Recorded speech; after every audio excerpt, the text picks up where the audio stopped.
지난 주일에는 구약 성경에서 지도자들을 어떻게 선출을 했던가, 혹시 그 과정에서 다른 점도 있지만 공통점이 있지 않았을까? 그 공통점이 뭐였을 것 같아요? 제가 성경에 기록된 대로 읽을게요. 공통점이 민수기에 여호수아는 그 안에 영이 머무는 자니 그를 데려다가 안수하고 세우라. 하나님의 영이 머물러 있는 자다. 사무엘 상에 보면은 하나님의 영이 사울에게 크게 임함으로 그가 선지자의 무리 중에서 애언하니라. 사울에게 하나님의 영이 임했다. 그리고 사무엘상 16장을 보면은 사무엘이 형제들 중에서 다윗에게 기름을 부었더니 그날 이후로 다윗이 여호와의 영에 크게 감동되었더라. 그래서 구약 성경에서 민족의 지도자로 세움을 받는 사람은 반드시 뭐가 있다? 여호와의 영이 임한다. 문제는 여호와의 영이 임해서 얼마 동안 지속이 되는가? 영이 임한 순간부터 그 인물이 세상을 떠날 때까지 임한다면은 그 인물은 정말 훌륭한 지도자가 되는 거예요. 아마도 여호수아가 그 그룹에 속한 것 같아요. 근데 사울은 어떻습니까? 하나님의 영이 임해서 예언까지 했다가 하나님의 영이 얼마 있지 않아서 떠나버립니다. 그래서 그는 결국 지도자로서 실패하고 스스로 전장에서 패배하고 목숨을 끊는 그런 비극을 맞습니다. 다윗은 어떻습니까? 상당히 오랫동안 하나님의 영이 있은 것 같은데 중요한 순간 몇 번 하나님의 영이 그와 함께 있지 않은 거예요. 그러면서 그가 이 성경에 참 우리가 잊기가 힘든 그러한 잘못된 일을 합니다. 그러면서 시편을 보면은 그 일을 겪고 후회하면서 나에게서 여호와의 영이 떠나지 않게 하옵소서 간구하는 거예요. 그는 적어도 지도자가 여호와의 영이 함께하지 않으면은 지도자의 자격을 상실한다는 것을 알고 있었기 때문이에요. 그리고 또 한 가지 중요한 것은 지난 주일에도 저희들이 이 세 사람을 보았는데 과정이 조금씩 다르죠. 여호수아는 하나님이 선택을 했고 모세가 안수를 하고 전체 회중이 그것을 그대로 받아들였습니다. 그래서 지도자를 세우는 과정이 굉장히 스무드하고 심플했어요. 사울의 경우는 하나님이 선택을 했습니다. 그리고 사무엘이 기름을 붓는데 주변에 아무도 없어요. 사울과 사무엘만 있는 거예요. Private anointing. 그리고 나서 12지파를 모아서 뭘 하죠? 제비를 뽑아서 사울이 거기에 뽑히는 과정이 일어납니다. 그리고 나서 12지파가 그를 왕으로 추대하는 거예요. 뭔가 이게 다르죠? 다윗의 경우는 어때요? 다윗의 경우는 사무엘이 기름을 붓는데 그 자리에 누가 모여 있습니까? 다윗의 직계 가족들만. 그래서 7 형이 한 사람씩 지나갈 때마다 하나님께서 사무엘에게 알려주시죠. 이 사람은 아니다. 이 사람도 아니다. 그래서 우리가 사무엘 하면은 대단한 선지자이지만 하나님이 알려주시지 않으면 그는 아무것도 모르는 거예요. 자기가 생각한 것은 다 틀려요. 이 사람인가 보다 했는데 하나님께서는 아니다. 7이 다 지나가고 그때까지 하나님은 아니다 그러세요. 그러니까 사무엘이 그 이새에게 묻죠. 혹시 이 집에 또 딴 아들이 있습니까? 그러자 뭐라 그러죠? 아주 막내가 있는데 들판에서 양을 치고 있습니다. 불러오세요. 그래서 불러올 때에 하나님께서 알려주시죠. 바로 이 사람이다. 기름을 부어라. 그래서 기름을 붓지만 아주 패밀리만 모인 가운데서 비밀리에 기름을 붓습니다. 그리고 몇 년이 흘러갑니다. 유다 지파 내에서, 다윗이 속한 유다 지파 내에서 이 사람은 지도자의 자격이 있다 해서 유다 지파가 2번째로 그에게 기름을 붓습니다. 그리고 또 세월이 지나고 3번째로 나머지 모든 지파들이 모여서 그 대표 장로들이 다윗에게 기름을 부어서 왕으로 세웁니다. 상당히 오랜 세월이 걸리고 3번이나 기름을 부어서 드디어 왕이 됩니다. 그래서 지도자를 하나 세운다는 것이 하나님의 선택은 가장 중요하게 이루어지는데 그 다음에 어떤 과정을 통해서 어느 시기에 하나님의 지도자로 세팅이 되는가는 다 다른 거예요.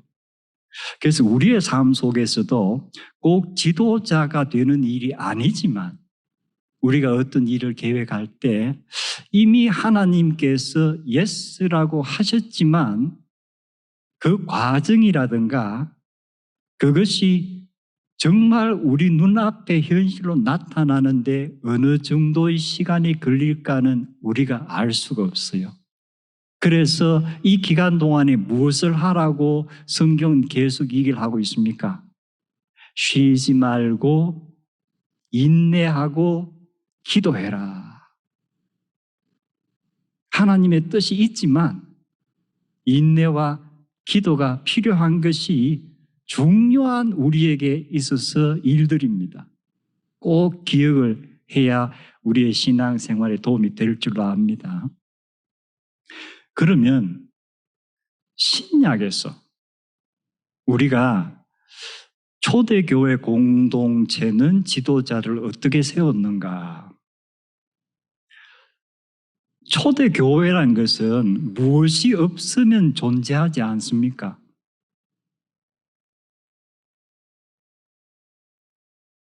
나중에 바울 사도의 서신들을 통해서 교회는 the body of Christ, 그리스도의 몸이다 그러죠. 그렇다면은 초대교회 공동체는 Jesus Christ라는 존재가 없으면은 이게 공동체가 성립이 되지가 않아요. 그럼 초대교회 지도자를 우리가 생각하기 전에 먼저 예수님에 대해서 알아보아야 되겠다. 그래서 사복음서 중에서 사도행전은 누가가 기록했기 때문에 누가복음에서 한번 살펴보려고 합니다. 왜냐하면은 이 마태, 마가, 누가가 동일한 사건을 다루는데도 자기들의 그 복음서를 기록하면서 플레이스먼트, 어느 시점에 어디에 집어넣는가는 상당히 다릅니다. 그래서 누가복음에서는 3장에 예수님께서 요단강에서 누구에게 세례받죠? 세례 요한에게 세례받는 사건이 나옵니다. 세례받고 그 다음에 곧 이어지는 사건이 뭐죠? 광야에서 시험 받으시는 사건으로 이어집니다. 그리고 광야에서 40일간 시험 받으시고 그 다음에 루가의 기록을 보면은 이렇게 돼 있어요. 예수께서 성령의 능력으로 갈릴리에 돌아가시니 그 소문이 사방에 퍼졌더라. 세례 받으실 때 하늘에서 성령이 비둘기같이 그에게 임했다고 복음서에 다 기록이 되어 있습니다. 그리고 사탄에게 시험 받으시고 이 시험을 이기시면서 루가는 성령의 능력으로 이제 갈릴리로 사역을 시작하시러 가시는 거예요. 그 다음에 누가복음 6장을 보면은 마태나 마가보다는 누가는 6장에 이 사건을 상당히 앞으로 당겨서 기록을 했습니다. 왜냐하면 누가는 이 사건이 예수님께서 공생애를 공개적으로 선포하는 사건이다라고 우리에게 얘기를 하고 있는 거예요. 마태와 마가는 조금 다릅니다. 그 사건이 뭐냐면은 예수께서 그가 자라나신 곳 나사렛에 이르사 안식일에 늘 하시던 대로 회당에 들어가사 성경을 읽으려고 서심해 선지자 이사야의 글을 들이거늘 책을 펴서 이렇게 기록된 데를 찾으시니 곧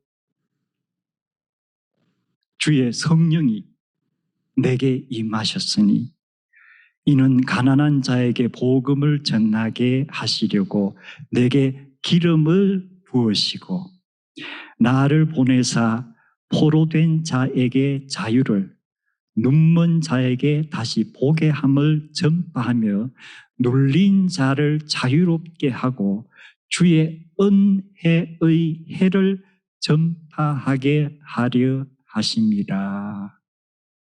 예수님의 공생애의 목적은 뭐예요? 주님의 은혜의 때가 있다. 그 때를 너희들이 꼭 잡아라. 그리고 나서 예수님께서 앉아있던 나사렛 회당의 회중들에게 중요한 말씀을 하시는 것이 이 글이 오늘 너희 귀에 응하였느니라. 이건 무슨 말씀이에요? 이사야가 예언한 내용, 내가 방금 읽었던 그 내용의 당사자는 누구다? It's me, 나다. 그러자 어떤 일이 벌어집니까? 유대인들에게 이것은 용납될 수가 없는 일이에요.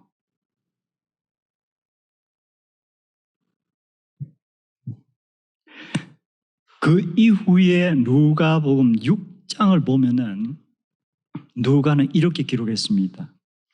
예수께서 기도하시러 산으로 가사 밤이 새도록 하나님께 기도하시고 날이 밝음에 그 제자들을 부르사 그들 중에서 12를 택하여 사도로 칭하셨더라. 자, 그러면 신약에서는 초대교회 공동체의 직분자들을 누가 세우죠, 지금?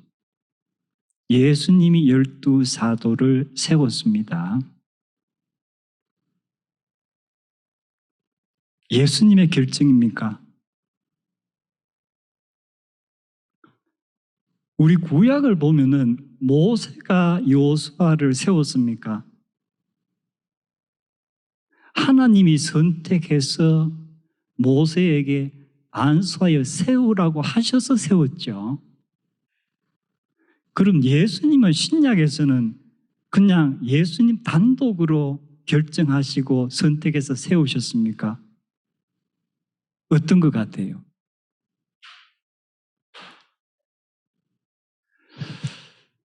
우리가 요한복음을 쭉 읽어보면 2장부터 가나의 혼인잔치 사건, 3장에 니고데모가 밤에 찾아온 사건, 4장에 사마리아 여인과의 우물에서의 대화, 그리고 5장에 가면은 베세스다라는 못가에 병자들이 쭉 기다리고 있는 거예요. 왜? 이따금씩 그 연못에 물이 막 움직일 때 들어가면 낫는다 하는 전설 때문에. 그런데 38년 동안 거기에서 기다리고 있던 사람이 있었다고 했습니다. 예수님께서 그를 보시고 일어서라. 기적적으로 낫게 하신 거예요. 그런데 그때가 안식일이었다. 그러면 분명히 사건이 이제 터지겠죠. 예수님을 공격하는 자들이 안식일에 너가 왜 율법에서 금지된 일을 하느냐. 그때 예수님께서 뭐라고 답변하셨죠? 이 부분이 대단히 중요합니다.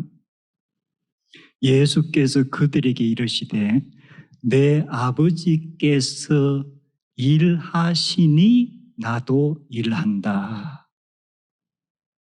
하나님이 안식일에 쉬시는 것이 아니다. 너희들은 쉬어야 하지만 하나님은 쉬시지 않고 일하신다. 그래서 나도 일한다. 그 다음 부분이 아주 중요하죠. 내가 진실로 진실로 너희에게 이르노니 아들이 아버지께서 하시는 일을 보지 않고는 아무것도 스스로 할 수가 없다. 예수님께서 분명히 말씀하십니다. 내가 하는 모든 일은 내가 단독으로 내가 결정해서 하는 일이 아니고 뭐다? 하나님께서 하시는 일을 내가 보고만 할 수가 있다. 아버지께서 행하시는 그것을 아들도 그와 같이 행하느니라. 아버지께서 아들을 사랑하사 자기가 행하시는 것을 다 아들에게 보이시고 또 그보다 더 큰 일을 보이사 너희로 놀랍게 여기게 하실지라. 그러면 예수님께서 12사도를 택한 것은 예수님 단독 결정이에요? 하나님 아버지가 선택한 것을 예수님께서 지금 이제 실행하시는 거예요. 기도는 왜 하는 거예요? 하나님 아버지의 마음을 전달받기 위해서 기도하는 거 아니에요. 그래서 구약과 신약이 이 흐르는 맥락이 전혀 상반된다거나 다르다거나 하지가 않아요. 자, 그런데 이제 예수님께서 십자가에 달려 돌아가셨다가 부활하시고 40일을 제자들과 함께 계시다가 성천하시죠. 자, 성천하시는데 사도행전을 보면은 제자들이 예수님께 성천하시는 것을 환송이라 해야 될까요? 환송을 하고 나서 예루살렘 자기들이 유하는 다락방으로 올라갔다고 기록을 했습니다. 어떤 성경학자들은 이 다락방이 예수님께서 제자들과 최후의 만찬을 나누었던 바로 그 곳일 것이다 라고 추정을 많이 합니다. 그러면 이 다락방의 의미는 단순한 방이 아니고 많은 기억이 담겨 있는 방이에요. 최후의 만찬의 기억, 예수님께서 최후의 만찬 석상에서 하셨던 모든 말씀들이 그 방에 들어가면은 마치 제자들이 귀에 울리는 것과 같은 그런 기억의 창고예요. 자, 그런데 우리가 성경을 읽으면서 항상 성경학자들이 이 성도들에게 안타깝게 권하는 것이 뭐냐면은 성경 말씀을 읽을 때 imagination, 상상력을 가져라. 이 무슨 뜻이냐면은 성경은 내용이 대단히 압축적으로 되어 있습니다. 정말 꼭 필요한 것만 적었기 때문에 그 공백을 우리가 알아야만 더 자세한 내용을 알 수가 있는데, 그러면 우리가 사도행전 1장을 보면은 제자들이 예수님을 환송하고 돌아와서 120여 명이 그냥 기도했다는 것만 우리가 생각하는데, 제가 한번 물어볼게요. 이 120명의 이 분위기가, 모여있는 분위기가 어땠을 것 같아요? 이제 성령님이 오신다니까 너무 기쁘고 좋아서 만날 때마다 막 축제 분위기일까요? 분위기가 어땠던 것 같아요?